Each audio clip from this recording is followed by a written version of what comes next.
In this new book, yes, Alfred dies. The year is 899. He'd been really very fortunate to rule as long as he did. I mean, he was on the throne just about 30 years.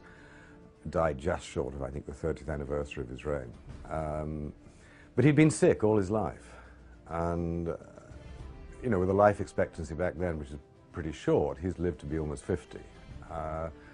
So in some ways, he's very lucky. And of course, he's been a great king. He's been a terrific king.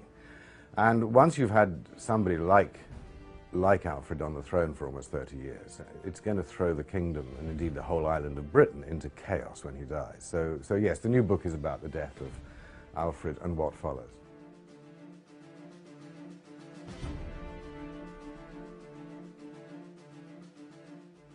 The making of England is the story of what Alfred dreamed of and what his son, his daughter, and his grandson created. And there does come a moment, I mean, some, 30-odd years after Alfred's death, when you can say, now there is an England. There is at last, there is one country, more or less the same as it is now.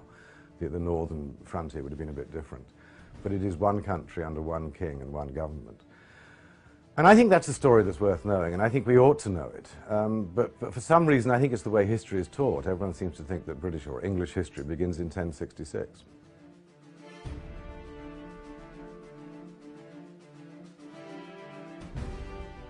Uhtred is...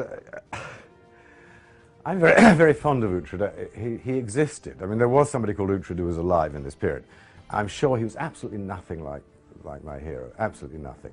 I know about him because I'm a direct descendant of his. So what I've done with Uhtred is to make him a northerner. He comes from that little kingdom on the coast of Northumbria. And yet he fights for Alfred, and yet he doesn't like Alfred. And the reason he doesn't like Alfred is because Uhtred is a pagan. Uhtred is sadly not very happy about Christianity at all, which amuses me and probably amuses him. And I'm glad to say that in this book, like the other five, he behaves extremely badly. Because I don't think a hero who behaves incredibly well is not much fun, really. And if you're going to spend time with Uhtred, you want him to behave badly, so he does.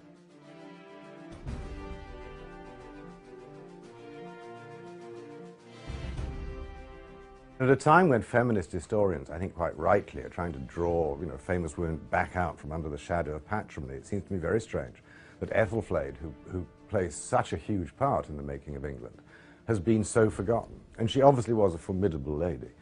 And so, yeah, Ethelflaed really comes into her own, probably in the books after this, when she begins to lead armies against the Danes, and very successfully.